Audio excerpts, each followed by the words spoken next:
الحمد لله وحده والصلاة والسلام على من لا نبي بعده أما بعد فأعوذ بالله السميع العليم من الشيطان الرجيم بسم الله الرحمن الرحيم إنما الصدقات للفقراء والمساكين إنما الصدقات للفقراء والمساكين والعاملين عليها۔ قرآن مجید میں سورہ توبہ کی اللہ رب العالمین نے زکوٰۃ کے حقدار بیان فرمائے، اور قرآن مجید کے اس مقام پہ 8 مصارف زکوٰۃ ہے۔ رمضان المبارک کی آمد ہے۔ میرے اور آپ کے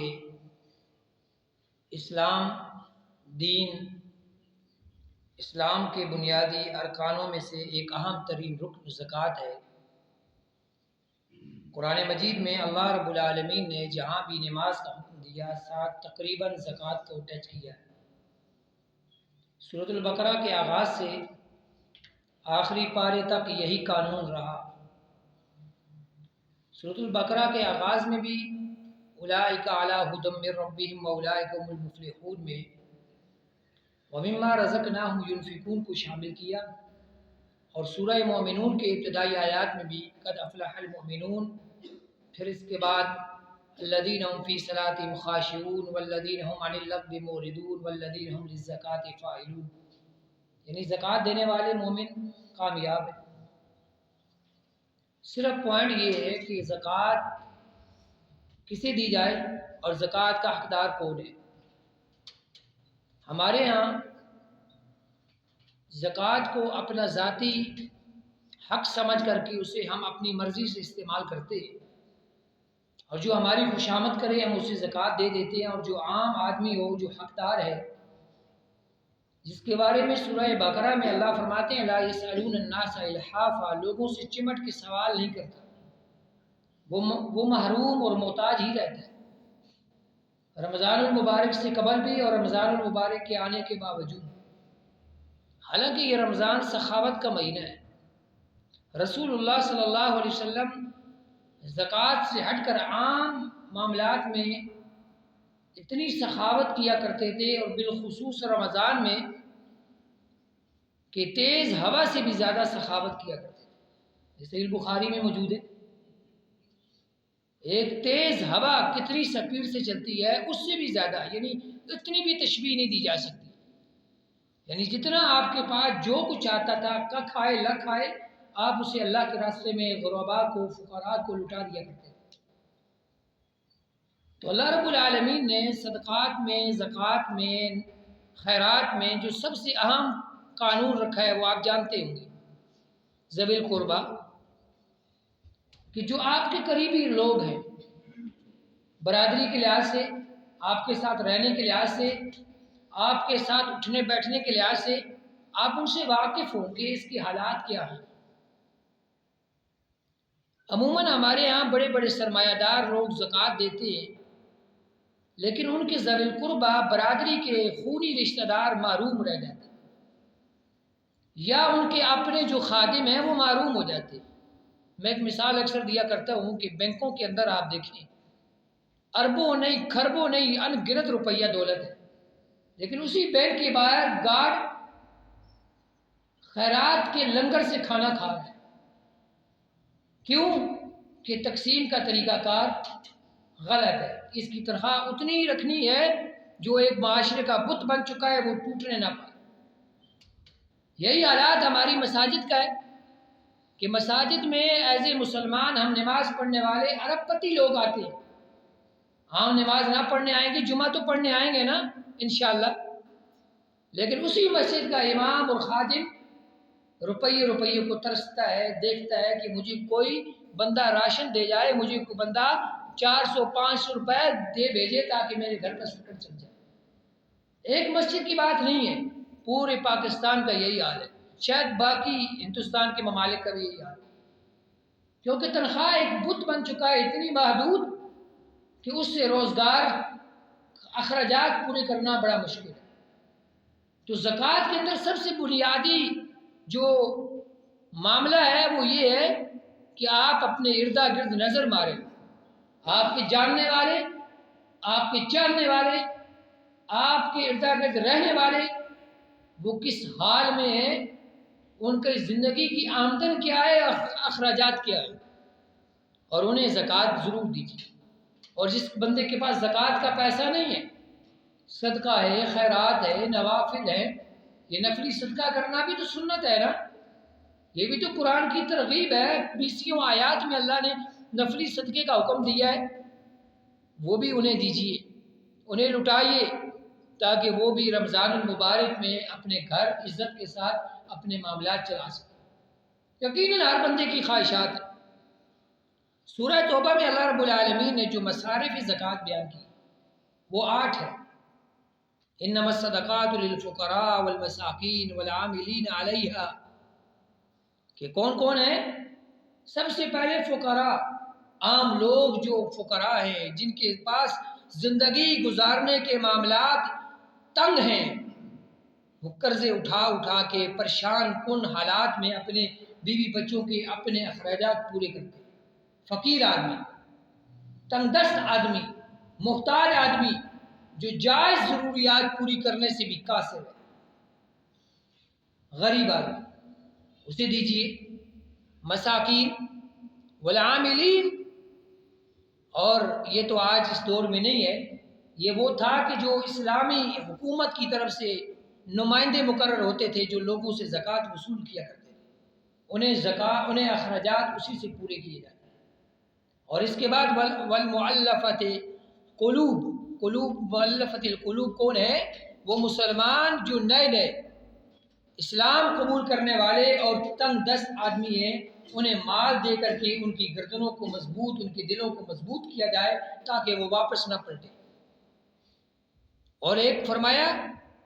والغارمین، غارمین کون ہے؟ مقروض۔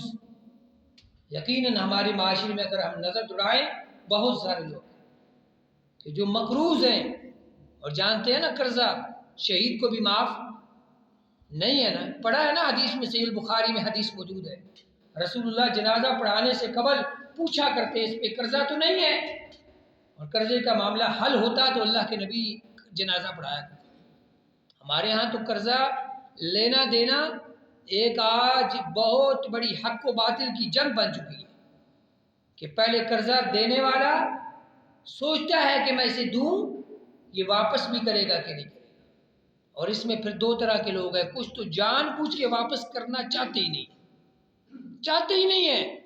تو وہ پہلے ہی کہتے ہیں انشاءاللہ اللہ نے چاہا تو ہو جائے گا، میرا ارادہ نہیں ہے، دل سے وہ ان کا ارادہ نہیں ہوتا، بس اللہ پہ انشاءاللہ رسمی کہہ دیتے ہیں۔ 1000 روپیہ بھی دو، مانگتے پھرو فقیروں کی طرح، نہیں دے گا واپس، اسے تو یہ اللہ کے عذاب سے ڈرنا چاہیے کہ اس کے تو اللہ کے نبی نے جنازہ بھی نہیں پڑھایا جب تک قرضے کا معاملہ حل نہ کروایا، تو وہ اللہ کے ہاں جس کا دیندار ہے قیامت کے دن دے گا۔ لیکن ایک وہ آدمی جو ہے ہی محتاج، ہے ہی تنگ دست، دینا چاہتا ہے، کوشش کرتا ہے، محنت کرتا ہے، مزدوری کرتا ہے، لوگوں سے مانگتا ہے کہ مجھے دے دو، میں نے قرضہ اتارنا ہے، اس آدمی اگر دنیا میں نہ دے پائے تو یقیناً لا یکلف اللہ نفسا الا وسعها، اللہ اپنی رحمت سے ضرور ایک دن معاف کرے گا۔ کوشش تو کی، محنت تو کی، دل سے اس کے برائی نہیں تھی، کیونکہ اللہ تو ہر گناہ کو معاف کرتا ہے نا، تو لیکن اس آدمی کو زکوٰۃ کی مد سے اللہ کے نبی صلی اللہ علیہ وسلم کی شریعت میں قرآن مجید کی سورہ توبہ کی اس آیت میں نص صریح سے حکم ہے کہ اسے زکوٰۃ کی مد میں تعاون کیا جائے تاکہ یہ اپنا قرضہ اتار سکے، تو وہ بھی آج معاشرے میں بہت عام ہے۔ تو سب سے بڑی بات یہی سمجھانے آیا ہوں کہ پیارے بھائیوں،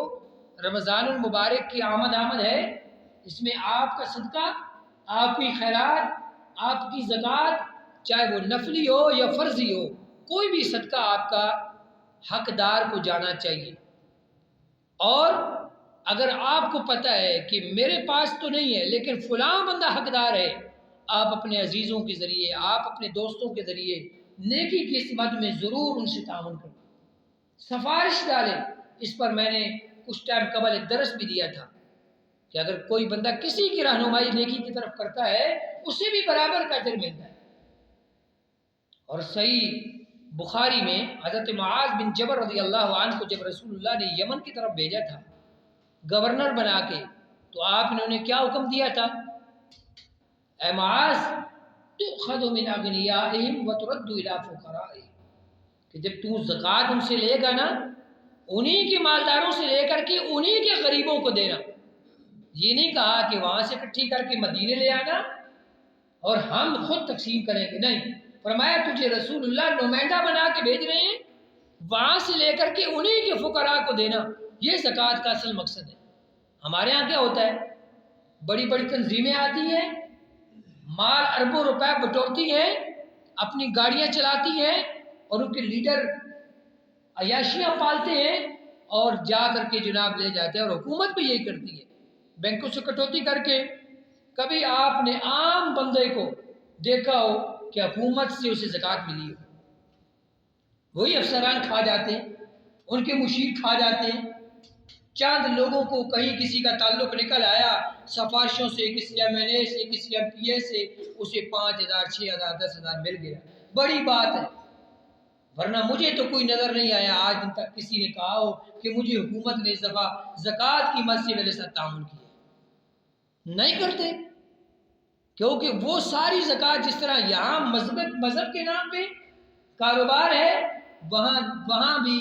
سیاست کے نام پہ، دین کے نام پہ ایک کاروبار ہے، زکوٰۃ اکٹھی کر لی اور خود عیاشیاں کرنے لگے۔ جو زکوٰۃ کا مقصد تو فوت ہو گیا۔ اگر اس ملک میں زکوٰۃ کو صحیح معنوں میں ادا کیا جائے تو یقین جانیے اس ملک میں فقیر کو نہ رہے،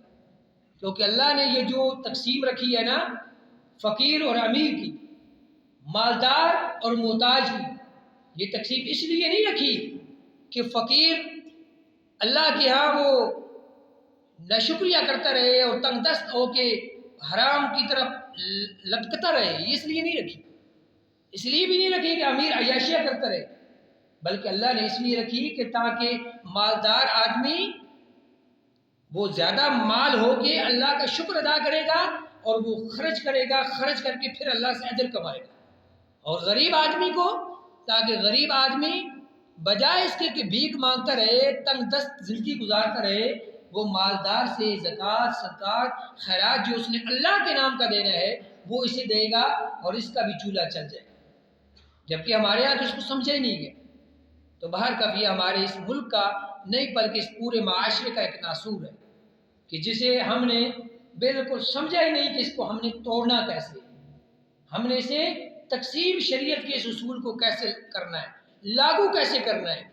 تو خدا را اس معاملے میں سستی نہ کیجیے کہ اپنی زکوٰۃ اور صدقات اور خیرات کو حقدار تک پہنچائیں، کہ جس کے بارے میں اللہ رب العالمین نے قرآن مجید میں بھی بیان کیا اور حدیث میں بھی بیان کیا،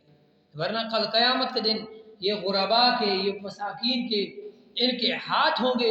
اور جو امراء، جو مالدار لوگ، جو امانت میں خیانت کرنے والے، جو زکوٰۃ کو صدقات کو صحیح معنوں میں استعمال نہیں کرتے، ان کے گریبان ہوں گے، اور یقیناً اللہ رب العالمین کی بارگاہ میں انہیں بھی چھڑانے والا کوئی نہیں، کیونکہ اللہ